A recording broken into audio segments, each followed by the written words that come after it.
Welcome to the Home Team, the show where no matter who you cheer for, here you're a part of the home team. Today, I am previewing the Sunday slate of games and the Monday night game as well. And the way I go about this is pretty simple. I'm going to go position by position in each game, tell you which team I think has the edge there. And so I'll give you a point system essentially on which team I think is technically better. And then I'll also tell you if I think that yields the proper result or if I think we're going to see an upset, and if I do, why. So jumping in, we're going to start with the 49ers going to Minnesota and taking on the Vikings. The Vikings get a 1-point home field advantage. I'm giving that to every single team who's at home. Quarterback, as much as I respect what Sam Darnold did week one, I'm going to give the edge to Brock Purdy. Way bigger sample size, way more consistent. And I think that Sam Darnold has a lot more to prove before we say that he's on that caliber. Running back, Christian McCaffrey goes on injured reserve. Jordan Mason played awesome for the 49ers, but basically the argument I just made the other way around. I need to see Jordan Mason do it more than one time before I'm willing to put him over Aaron Jones, and I'm going to give Aaron Jones the point there. Wide receiver, this one's tricky because Justin Jefferson is definitely the best receiver on the field by a pretty good margin. However, other than Justin Fields, the Vikings really aren't fielding anybody of much consequence, whereas the 49ers have three wide receivers who are all pretty impactful. Two of them have been All-Pros, and Juwan Jennings is a very reliable third receiver. And as a result, the Niners are going to get the edge there. If Jordan Addison was not suspended and was playing, maybe you call this a wash because Justin Jefferson is that good. But because he's not, Niners get the edge. Tight end, TJ Hawkinson still recovering from his injury. George Kittle's one of the best tight ends in the NFL. Pretty cut and dry. Niners get the point at tight end. Offensive line. These offensive lines are pretty similar, but I'm going to give the Vikings the edge. Trent Williams is the best lineman in this game, but Christian Darrisaw is no slouch at left tackle. And I just think that the rest of what the Vikings have is a little bit more proven. Dominic Pooney, if he was to play really well for the 49ers and sustain that, maybe you're looking at something different. But I need to see that before I just assume it's going to happen. So I'm going to give the offensive line edge to the Vikings. Defensive line, this one's pretty easy as well. San Francisco, Nick Bosa, Javon Hargrave, Leonard Floyd, those dudes are all very, very solid. And I think that overall, they just have way more to offer than the Vikings. The Vikings' defensive personnel is where they are at their weakest, certainly. And it shows. Linebacker, I think Ivan Pace is a really good linebacker for the Vikings. Played really good in his rookie year last year, but Fred Warner's a different type of animal. And when Devondre Campbell, who is also a pretty good linebacker in his own right, is your second guy, that is a pretty good sign for your linebacking core. So I'm going to give the Niners a point there.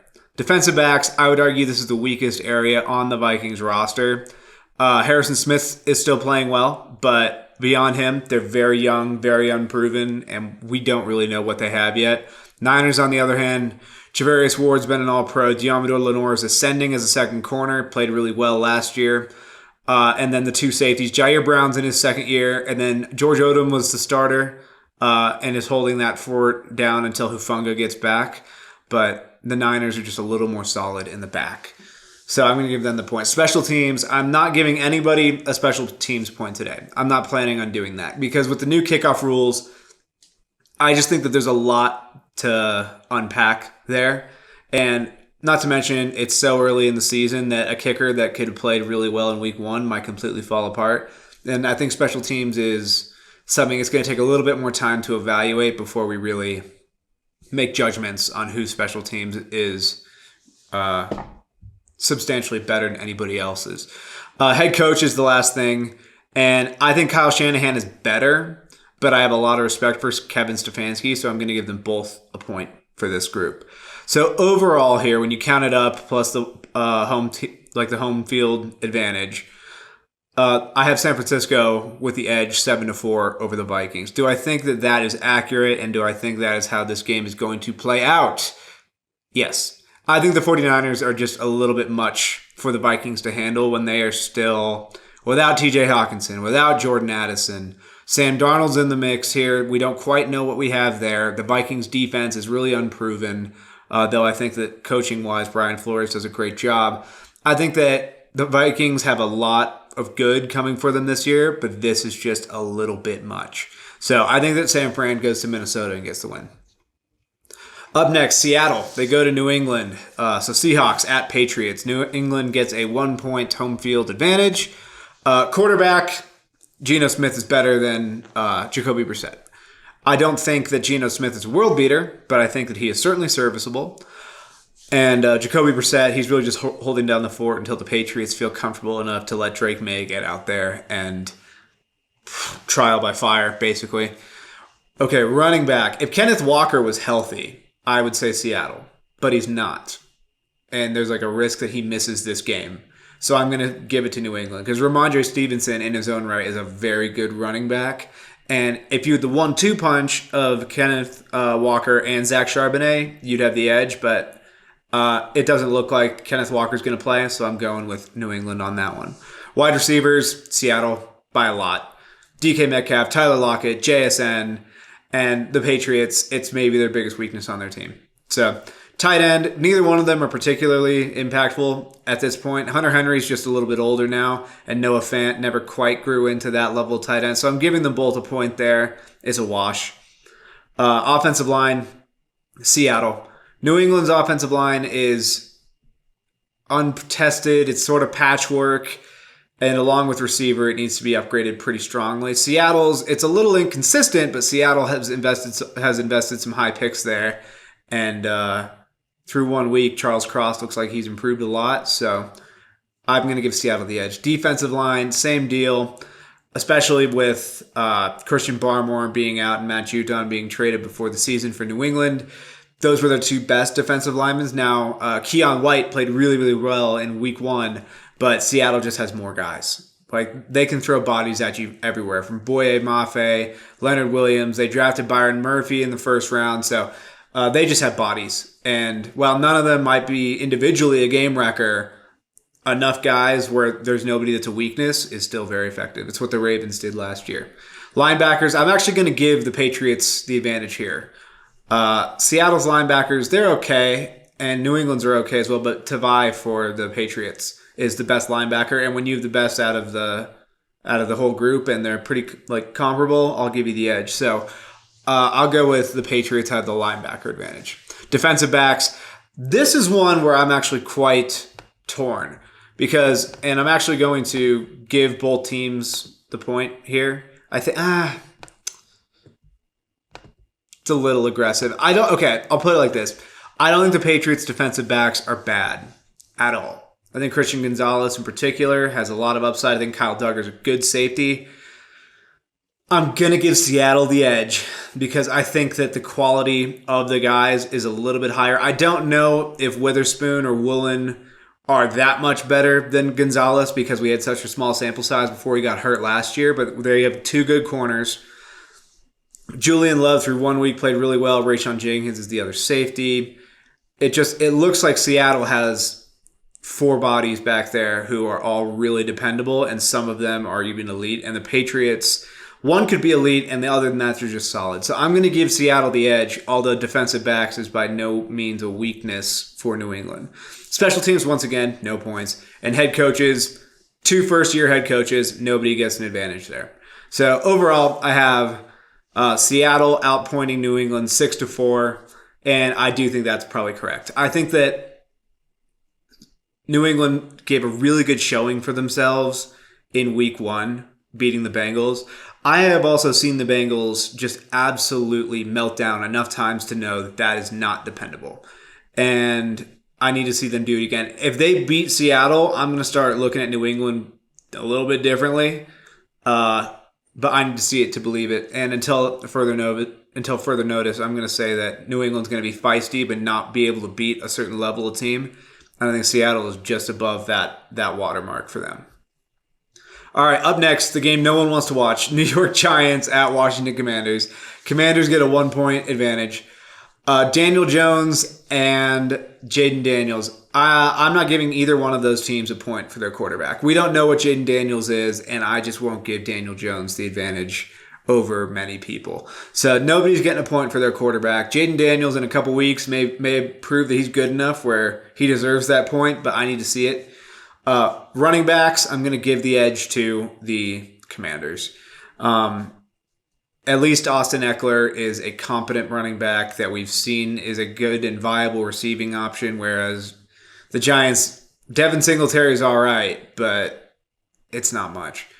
Wide receiver, it's sort of similar here in that they each have one guy and then a bunch of guys that you sort of have to hope can hold up as 2s and 3s. The difference is I know how good Terry McLaurin is. I don't know how good Malik Neighbors is. So I'm going to give the edge to Commanders there too. Tight end, Zach Ertz is the tight end for the Commanders. The Giants don't really have anybody of note at tight end. So I'm going to give Zach Ertz the edge there. So Commanders have the edge there. O-line, neither one of them have played particularly well, so neither one gets a point. D-line, they didn't play great in week 1, but I see the upside and I see the vision of what the Giants are. Dexter Lawrence did play well in week 1. I should correct myself. He was the best interior player, like defensive interior player in the entire league, according to Pro Football Focus.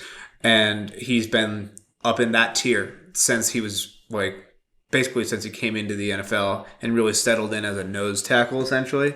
So I'm going to give the Giants there because they have the best player on the defensive line and they have the potential much more than I think Washington does. I think Jonathan Allen and Daron Payne are good, but I think Dexter Lawrence is certainly better, and I think Brian Burns is right there. Kayvon Thibodeau is the one where I don't quite know. Linebacker, I'm giving that to the Commanders. Frankie Louvu and Bobby Wagner.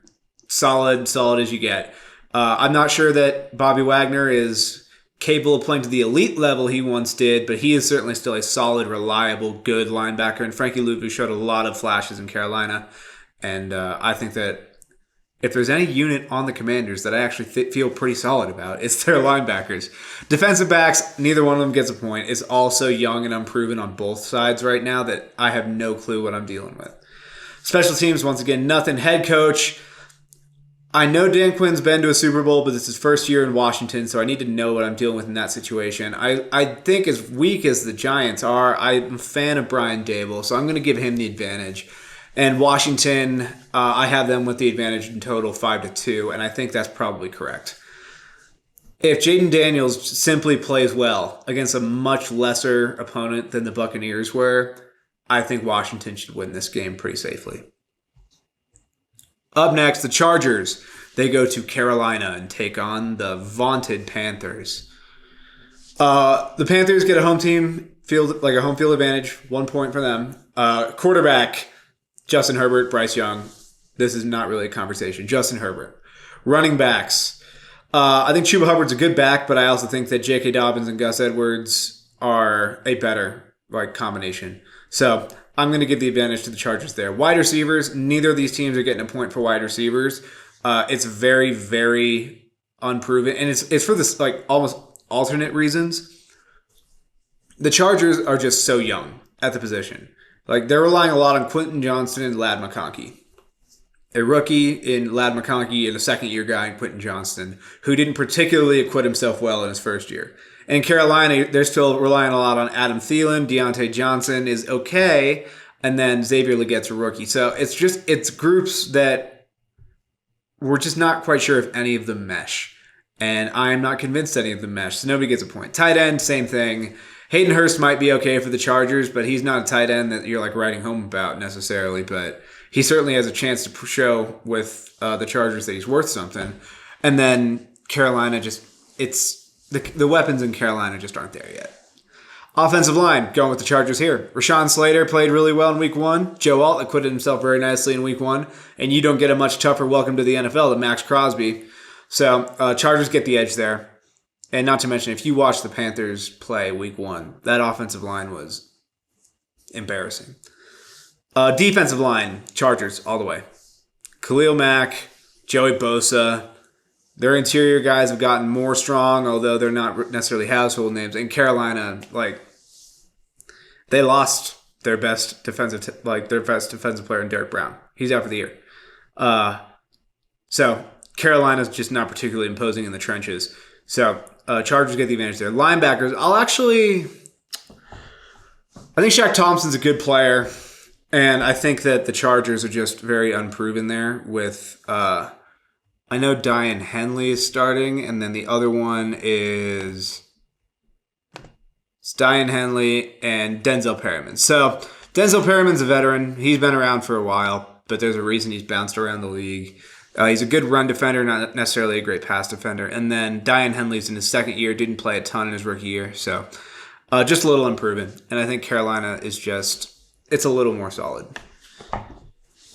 Defensive backs, Chargers. J.C. Horn has the potential to be really good, but we haven't seen it due to injuries or, in the case of this season, that entire team just playing really, really awful against the Saints. Special teams, once again, nothing. And then head coach, Jim Harbaugh. They're both first year, but Jim Harbaugh is a little bit of a different cat in that he has a history of being very successful in the NFL. So in total, I got the Chargers with a 7-2 advantage. I think that's accurate. I don't necessarily know if they're going to blow out the Panthers like the Saints did. I think that only happens every once in a while to any team each year. But I think that the Chargers get a win. And even if it's a little bit closer, it'll probably be a game where we say that it never particularly felt like the Chargers were in much danger. Okay, New Orleans going to Dallas, the team on the other end of that ass-kicking against Carolina. So, the Saints and the Cowboys. Dallas gets the home field advantage. Quarterback, Dak Prescott gets the edge over Derek Carr. Derek Carr is, for his career, he's fine, but Dak Prescott, as much as people want to talk about Dak in the playoffs, Dak in the regular season is very good. Running backs, I'm going to give Alvin Kamara and the Saints the edge there at running back. Wide receiver, though, back to Dallas. Not close. Chris Olave is really, really good. But CeeDee Lamb's better, and then you got Brandon Cooks, and they just have more depth. So I'm going to say that the Cowboys have the edge there. Tight end, I'm also going to give the edge to the Cowboys. Jake Ferguson's a good tight end. I don't necessarily think that he's prolific, but they utilize him well enough, and the Saints don't really attack it, and sometimes it's Taysom Hill as their tight end, so it's just the tight end position for the Saints is odd. So I'm going to go ahead and give the edge to Dallas there. Offensive line, that's Dallas. Dallas is strong along the offensive line. The Saints are not bad on the offensive line. They're just very inconsistent. They have guys where one year they're up and the next year they're down, and it's tough for me to know what the Saints are, but the Cowboys are pretty consistently good along that side of the trenches. Defensive line, also Dallas. Micah Parsons, DeMarcus Lawrence by themselves, great. Cam Jordan is seemingly ageless, but he's not enough to overcome those two. Linebackers, I'm going to give the Saints the advantage because I think Demario Davis is one of the best linebackers in the NFL. He's a really, really good player. So I'm going to give New Orleans the advantage there. And then defensive backs, I'm going to give them both a point there. Although I really am tempted not to because Marshawn Lattimore, it does not look like he's going to play this game. Trayvon Diggs is really good. So Dallas is missing Deron Bland. Saints are missing Marshawn Lattimore. They got Malik Hooker in Dallas, Tyrann Mathieu there. So they're just all around solid, and they're both missing a guy. So I'm going to go ahead and say that they both get a point there because neither one of them are weak back there. Special teams, nothing. Then head coach, once again, make fun of him all you like for the postseason success, but Mike McCarthy's a better coach than Dennis Allen. And I got the Saints with, Dennis Allen's just not somebody I believe in, to put it plainly. So overall, I got Dallas with the advantage 8-3 over the Saints. I think that's accurate, and I think the Saints are going to come crashing back to earth. If the Saints win this game, I would view it more as Dallas collapsed on some level, though I would start to take the Saints a bit more seriously. Up next, Indy. They go to Green Bay to take on the Packers without Jordan Love. So the Packers do get the 1-point home field advantage. Quarterback, if Jordan Love were playing, I'd probably give it to him. But he's not, so Anthony Richardson gets it. Anthony Richardson's a small sample size, but I've seen Malik Willis play football, and that is not it. Running backs, they both get an edge. They both get a point. Jonathan Taylor's elite. Josh Jacobs is elite. They both led the league in rushing, so they both are going to get acknowledged here. Their receiving cores are both similar, but I think that the Colts are slightly better because they do have a true... he's not a high-end number one, but he's a number one in Michael Pittman. And they're still sort of figuring out who's who in Green Bay. And I think that the injury to Jordan Love is not something that's going to help that sorting out process. So I'm going to say that the Colts get the edge there. Tight end, the Colts don't really utilize their tight ends very much, and the Packers do just slightly more with Kraft. So I'm going to give the Packers the tight end edge. Offensive line, I'm going to give the edge to the Colts. Their two guards and then their left tackle, Ryman, play really, really well. So between Ryman, Quentin Nelson, Freeze, I think that they're really, really, really solid up front, at least through 1 week, and they were trending upwards last year as well, to the point where I think that the Colts were looking good. Ryan Kelly also played really well last week too. He just didn't have the other three had really high end grades. Ryan Kelly was still graded out as the fifth best center. So I think that the Colts overall, they're just looking good up front. Whereas the Packers, they're having a bit more turnover. But yeah. So defensive line, I'm giving that edge to the Packers. I think DeForest Buckner might be the best overall defensive lineman, but the Packers have way more guys. Where it's Rashawn Gary's the first one that's going to come to mind for people, as he should. He is an elite edge defender for the most part. Then they also have, what's his name? Kenny Clark, yes. So Kenny Clark is there. Preston Smith is still there.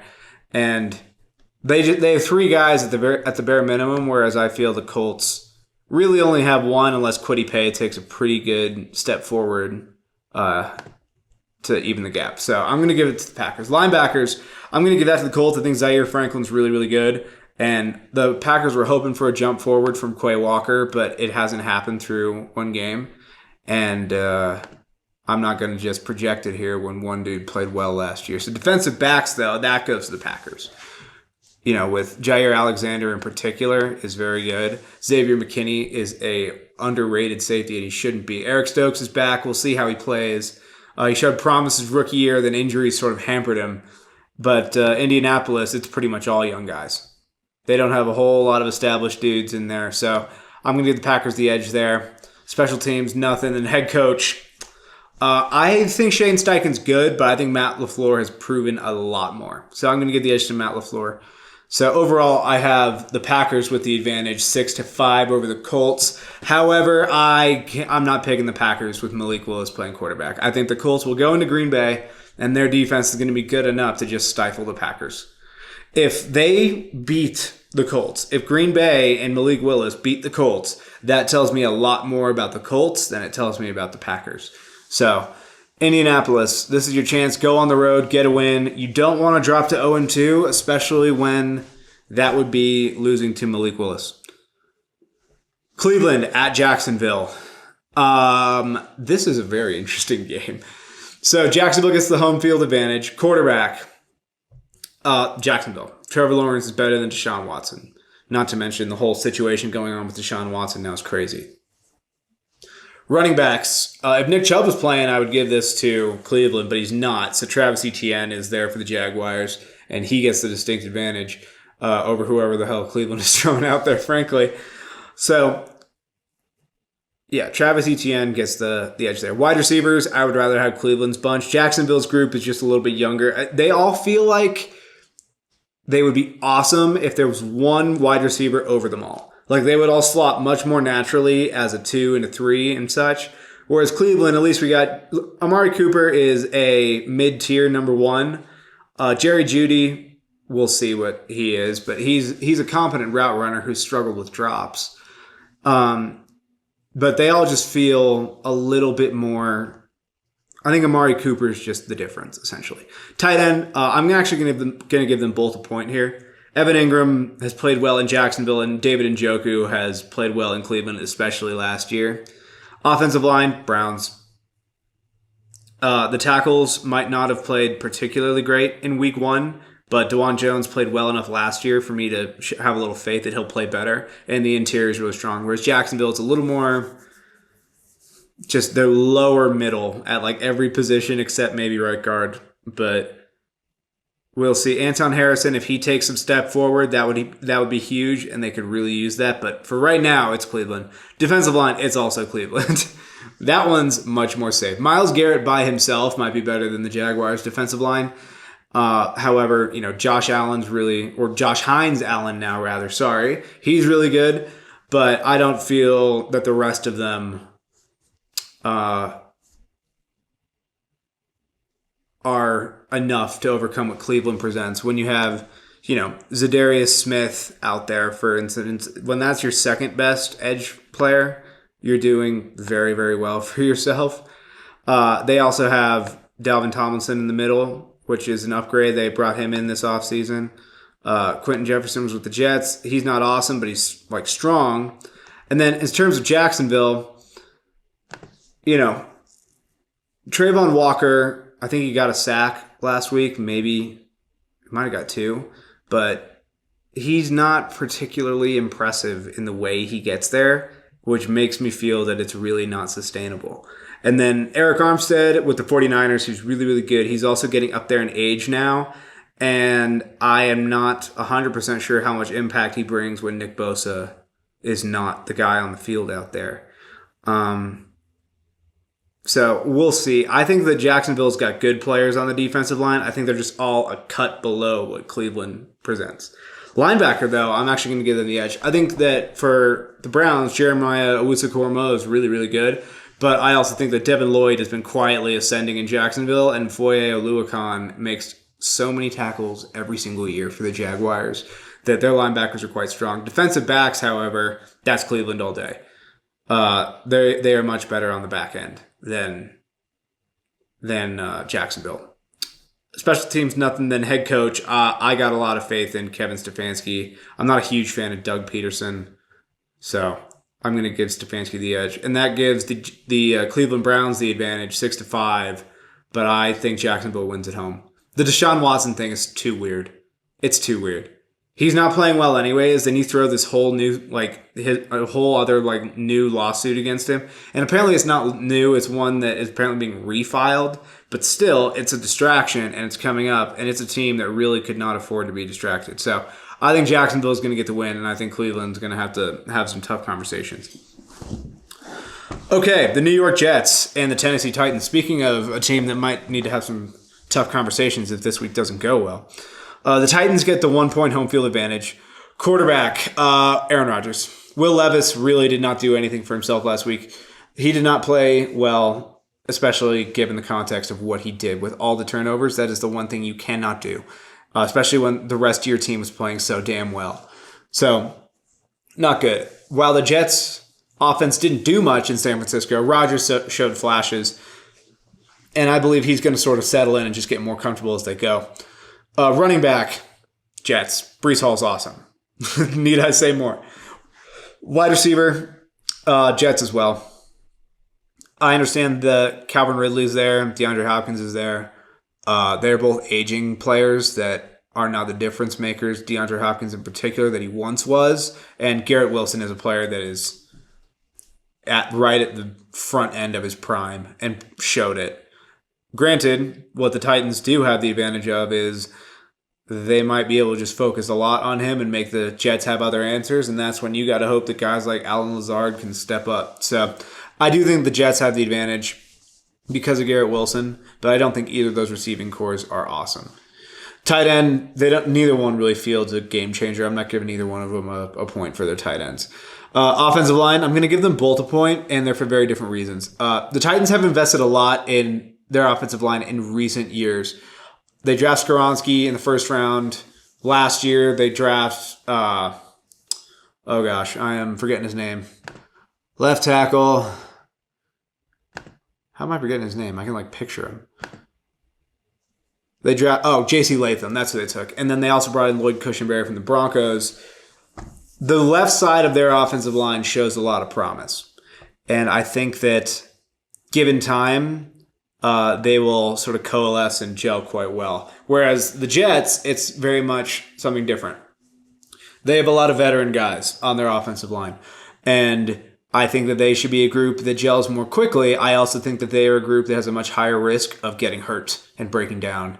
So that is a huge thing. They also drafted a lineman in the first round, so they've sort of almost planned that something's going to happen injury-wise. But I think that neither one is the weakness of their team.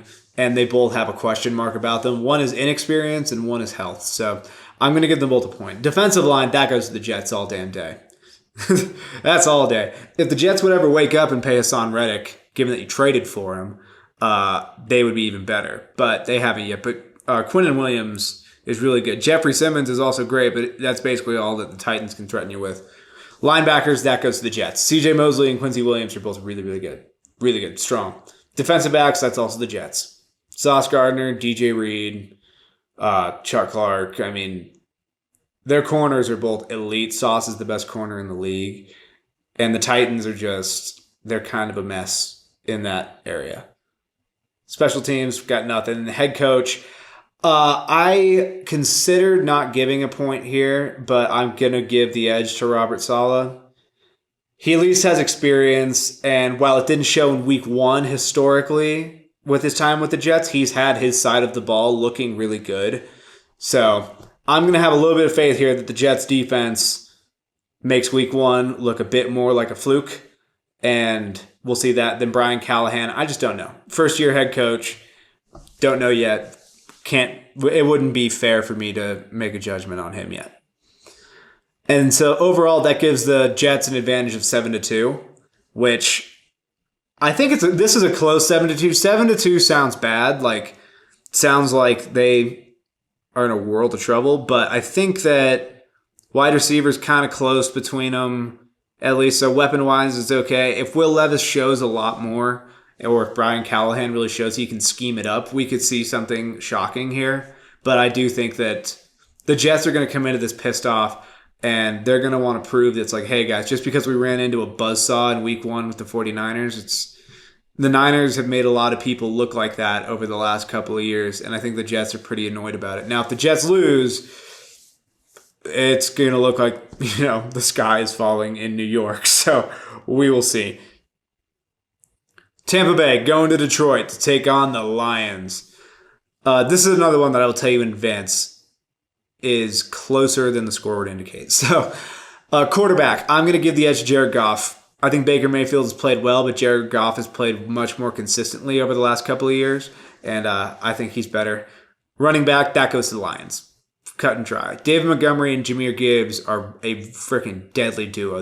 They could both be a starter on most teams, and the fact that they're both on the Lions is very dangerous. Wide receivers, I'm going to give them both the point here. Mike Evans, Chris Godwin, they're too good to not give a point to. And Amon-Ra St. Brown's awesome. Jameson Williams played really well in week 1. Curious to see how he continues to do that. So they both get points. Tight end, that's Sam Laporta and the Lions. Offensive line, Lions might have the best offensive line in the league, so they get the point there. Defensive line, I'm giving them both points. I think the Lions are slightly better, but Vita Vea and the rest of the crew there in Tampa Bay have a shot to be disruptive, and if they want to have any chance, they're going to have to be. But the defensive line for the Lions it was a weakness last year, especially in the middle. It's not this year. Aiden Hutchinson, Aleem McNeil, DJ Reader. I mean, we're talking about some dangerous stuff. So Lions and Bucks will get a point there. Linebackers, I'm also going to give them both a point. Neither one is an extraordinary linebacker unit. I would say Tampa Bay's would have been if Levante David was about 4 years younger. But Levante David is still really solid in his own regard. It's like Bobby Wagner, where I think there's only the floor is only so low with a linebacker like Levante David. So I'm going to give them both a point because Jack Campbell is in his second year for the Lions. Alex Anzalone's playing better than he was. So I think you have two pretty average linebacker groups with Tampa Bay maybe having a slight advantage because of Levante David, but not so much so that I got to give them a full distinction, like a full point distinction over Detroit. Defensive backs, though, I'm going to give Detroit the edge, especially given that Antoine Winfield's not playing. If Antoine Winfield was playing for the Buccaneers, this is at worst a wash, and potentially they get the advantage. But Brian Branch is there. They draft Terry and Arnold. They invested in their secondary over the last couple of years, and I think it's about to show. Especially because, speaking of Buccaneers, Carlton Davis goes from Tampa Bay to Detroit. So you got that, Brian Branch, Terry and Arnold. the defensive line also is going to help that secondary look really good. So I think that overall the DBs on Detroit are better. And then head coach. Ooh, I mean, I hate to pile on here, but the head coaching advantage to me is for Dan Campbell and the Lions, which it gives Detroit an advantage of 10-3 in total. However, I think that the edges in some of these spots are small. So it's 10-3 because I think Detroit is just almost like slightly better pretty much everywhere. So that's basically what it comes to. So I'm going to give the Lions 10-3 edge. And I do think they beat Tampa Bay, but I think Tampa Bay is going to give them a hell of a fight. All right, Las Vegas going to Baltimore to take on the Ravens. I mean, this is a... Here's another one. This is a fun one. So quarterback... Gardner Minshew versus Lamar Jackson. Lamar Jackson's better. So Baltimore gets the edge there. Running backs. Baltimore gets the edge there with Derrick Henry all damn day. Wide receivers. I'm going to give that edge to the Raiders. Devontae Adams is by far the best receiver in this game. But the Raiders also have sort of a sneaky lineup of guys, with Jacoby Myers being a pretty solid second option. So I think that they get the edge there. However, Zay Flowers is no scrub in his own right, but the Ravens don't really have a whole bunch of playmakers outside of Zay Flowers there. Tight end. I'm actually going to give them both a point here. I know that Isaiah Likely played really well week 1. Mark Andrews, I'm curious about what's going on there because they really didn't utilize him week 1. And if he's either regressing or hurt or something, that's pretty important. And then not to mention... Brock Bowers and Michael Mayer are the tight ends for the Raiders. And I just think that if we're seeing Mark Andrews regress, Isaiah Likely might be good, but we've seen one game of him looking really good. Brock Bowers is also, if the Raiders use him as he could be used, you're looking at a real weapon. And I think that the potential of Brock Bowers with the unprovenness of Isaiah Likely gives them both a point. Offensive line, that's Baltimore all damn day. Defensive line, I'm going to give them both a point. The Ravens are a unique defensive line where outside of Justin Madubuike, they don't really have a star, but they have a just strong rotation of guys all around, whereas the Raiders field 2 stars. Max Crosby being the headliner, and then Christian Wilkins being very good in his own right at defensive tackle. So we're going to have to see what wins out here, star power or depth. But either way, they're both valid methods of approaching the defensive line, and so they both get a point. Linebacker, Baltimore. Roquan Smith is the second best linebacker in the NFL. And the defensive backs, Baltimore. Kyle Hamilton by himself is the best, defensive back out there. I'd take him over the entire Raiders secondary. But then you have Marlon Humphrey. You throw in Nate Wiggins. And Baltimore's just strong back there. And then head coach, obviously, is going to be John Harbaugh. Antonio Pierce, sorry. He showed that he could make the Raiders feisty last year, but I have no idea how good he is as a head coach, truly, especially up against Baltimore. And so overall, Baltimore has not to mention the home field advantage as well, where Baltimore has the advantage 9-3, and I think that this game is actually much less close than the Lions-Buccaneers one. So this is a little bit more indicative of what I think this game is going to be. All right, LA Rams going to Arizona, taking on the Cardinals. This is such an interesting game, and we'll explain it as we go through. So quarterback, I believe Matthew Stafford is better. Make no mistake. I believe Matthew Stafford is better. I also don't believe Kyler Murray is a weakness, not for the Arizona. So I'm going to give them both a point there, though I hesitate to do it. But I make no mistake. I think Stafford's better. I just think that Kyler is good enough that if the Cardinals are having a good day, he could be a huge problem. Running backs, I'm giving them both a point here as well.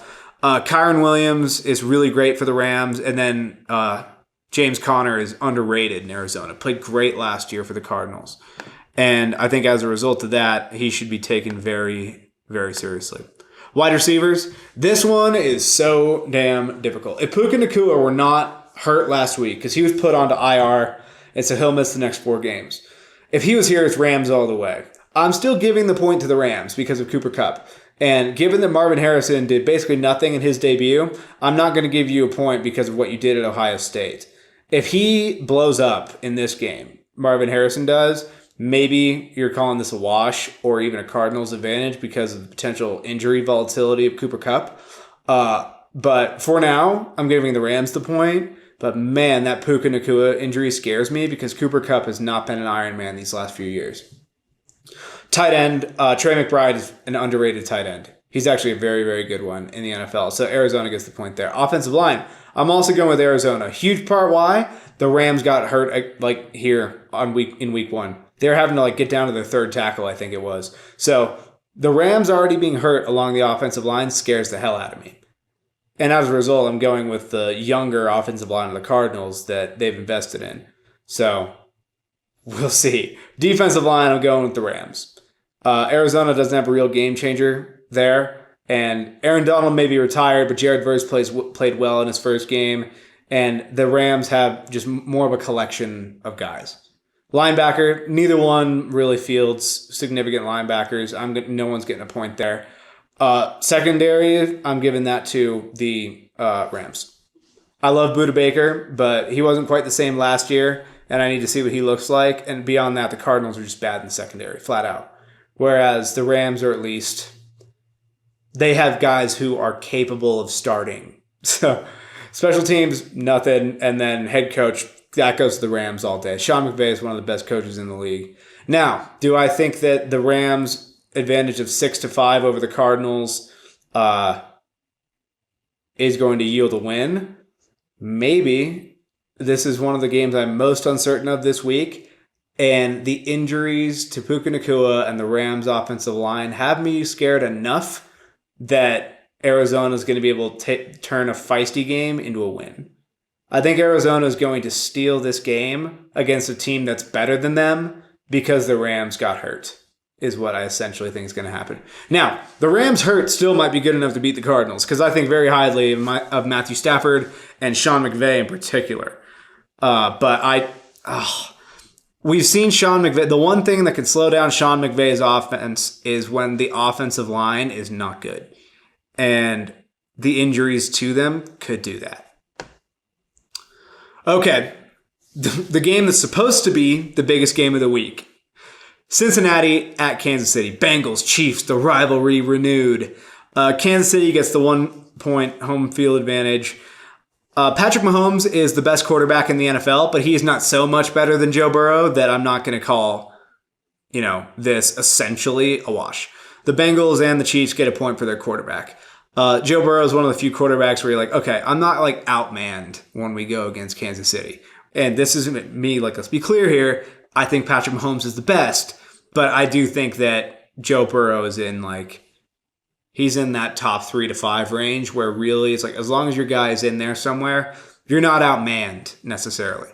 Running back, that's going to the Chiefs. Isaiah Pacheco is very, very good. Wide receivers, the status of T. Higgins, I'm not 100% sure what that is, but Jamar Chase, I'm still going to take that. I don't think Hollywood Brown is playing. And not to mention, the Chiefs receivers, that's not their strength. So I'm going to give the wide receiver edge to the Bengals. And I understand, by the way, that Xavier Worthy played well. He played good on an end around and then on a busted coverage. But I need to see more than that to be oh yeah, I'll take him and Hollywood Brown over Jamar Chase and T. Higgins and such. Tight end, though, got Travis Kelce. This is the Chiefs' number 1 receiver all day.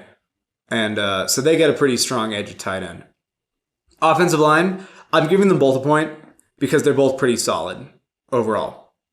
The Chiefs might be a little bit stronger, but the difference is they're strong in opposite spots. The Bengals have invested in their tackles. The Chiefs have invested in their interior. And we'll see which one wins out because I think that they both have the potential to be really, really good. And in an odd way, they both match the strengths of the other's defensive line, which is why I've given them both a point for the defensive line as well. Because they're built the same, where it's they have one really good player and then just solid guys. And interestingly enough, like I said, the Bengals' strongest guy goes up against the weakness of the Chiefs' offensive line, and the Chiefs' biggest strength in Chris Jones goes up against the weaker part of the Bengals' offensive line. So we'll see who wrecks the game more, but I think that they're built so similarly that I'm not going to be out here giving like some huge advantage to either one. Defensive backs, though, that's going to Kansas City. Trent McDuffie is an elite corner in the league. Justin Reed's a solid safety. Nothing particularly special, but he's solid. And the Bengals are just either really young and inexperienced or settling for sort of like a serviceable veteran. They don't really have a dude in the secondary that's a difference maker, and the Chiefs do. And then head coach, that's Andy Reid. I'm not somebody who thinks Zach Taylor's a great coach. I think he's very clearly the worst coach in the AFC North. And I think Andy Reid is, I don't know if he's necessarily like very clearly the best coach in the NFL. I know that he's been the most successful in recent years. And as a result, I will show him a lot of respect for that. So they get that. And I have Kansas City with the edge here 9-5. And I think that's accurate. You combine that with the fact that the Bengals cannot wake their asses up to play real football before week 4. And I think there's a decent chance that Kansas City might like put kind of an ass kicking on them. This might be a belt to ass kind of game. And that's not what I want, by the way. It's what I'm worried about. I want this to be a really good game. And I wouldn't even mind if Cincinnati wins it just give us something to like stir it up and be interesting. But it just does not feel like that's going to happen. Okay. Pittsburgh at Denver, a game that would be much more drama-filled if Russell Wilson was starting, but he's not. I don't know if that's better or worse for the Steelers yet, but we'll see. But Denver gets a 1-point home field advantage. Quarterback, Justin Fields against Bo Nix. I don't know enough about Bo Nix to say that he gets a point here. It's like the Jaden Daniels thing. He might be better. He might be good. I don't know yet. He didn't play well in week 1. However, I think that week 1, there is no tougher situation that he's going to face all year than your first NFL start in Seattle against Mike McDonald's defense, where it's his first game as head coach and you don't really know what he's going to do with the Seahawks defense. So I think that there is no situation that he's going to face that was going to be tougher than that one in terms of just circumstance. But having to go against TJ Watt and that defensive line is sure up there. And overall, I'm going to go with Justin Fields. I know what I have at least. He's going to run around. He's going to have maybe 1 or 2 wow throws and a couple where you're just like head scratchers. But yeah, I'm gonna go ahead and take Justin Fields. Running back, they're both going to get a point. I think they have similar type running backs. Najee Harris and Javonte Williams are hard-nosed runners, tackle breakers. Javonte Williams didn't look quite the same coming off of an injury. If he did, I might give him an edge over Najee Harris, but I haven't seen that yet, so I'll give them both a point. Wide receivers, same deal. They both have one guy and then a couple of dudes that we got to wait and see. Cortland Sutton's a little older. George Pickens is a little younger. So inexperience versus age. We'll see which one yields better results. Tight end, that's going to the Steelers. Pat Freiermuth is a guy who's a pretty decent weapon. Not like one of the top tight ends in the league, but he's a solid like B+ tight end. Offensive line, I'm actually going to go with Denver here. The Steelers' offensive line, particularly for the tackles, is not great. And they have not been able to get that offensive line right since Marquise Pouncey retired. Like, that offensive line has been good in a couple of years, and it doesn't look much different right now. The Broncos, like Quinn Miners was at least an All-Pro. Garrett Bowles has been an All-Pro. Like, the Broncos, Mike McGlinchey is not an awesome right tackle, but he's a good starter. And so 3 out of the 5 at the very least are solid for the Broncos. So I'm going to go with them along the offensive line. However, the defensive line, Denver's actually not horrible on the defensive line, but Pittsburgh is elite on it. TJ Watt obviously is the main one, but Cam Hayward and Alex Highsmith are really good in their own right. So they get a pretty strong edge there on the defensive line. Linebackers, I'm calling it a wash. Alex Singleton and Patrick Queen are both solid linebackers. Patrick Queen would have more name value because he was on the Ravens, but he hasn't played awesome when Roquan Smith wasn't next to him. And I want to see what he looks like. Alex Singleton is a bit underrated in my eyes. Not necessarily a great coverage linebacker, but he makes a ton of tackles. So I'm going to give their linebacking units a wash. And then defensive backs, I'm actually going to give Denver the advantage. Patrick Surtain is one of the best corners in the league, and Pittsburgh is sort of patchwork across the whole thing outside of Minkah Fitzpatrick. So they each have one defensive back, but I've seen the Broncos guys just play better overall outside of Minkah. And then head coach, I'm giving them both a point. I know that people are going to say Mike Tomlin should have the point, but I have a lot of faith in Sean Payton as an offensive coach. I think that When he took the job in Denver, he knew that first year was about evaluating what they have, and now the process really begins of building it this year. And I think that that's where we're at. So I think that that's okay as well. I think that the process of building a team is essential, and I think Sean Payton's a good guy to do that with. So I'm going to give them both a point there, which has them both at 7. So 7-7. And then what does this come down to in my eyes? This comes down to, do I believe Bo Nix can thrive against the Steelers' defense? No.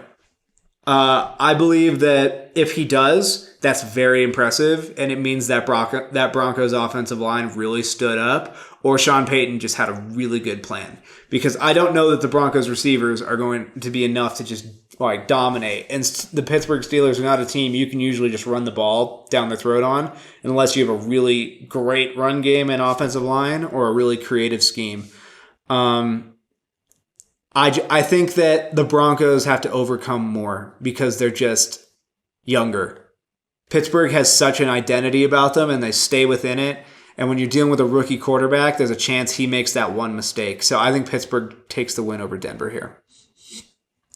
Sunday Night Football, prime time. Caleb Williams and the Chicago Bears travel to Houston to take on C.J. Stroud and the Texans. Texans get a 1-point home field advantage. Quarterback advantage as well. C.J. Stroud is a bona fide star at quarterback, and Caleb Williams potentially could be, but did not look like it in week 1. So I have to see him do it in the NFL before I'm going to sit here and crown him. Running back, that's also Houston. DeAndre Swift is good. I think he's better as a change of pace back, and there's also a pretty good injury risk with him. Joe Mixon played really well week 1, and he's been just more solid over the years as well. So the Texans get the edge there. Wide receiver, I'm going to give them both points here. Because they both have pretty well-rounded receiving cores in my eyes.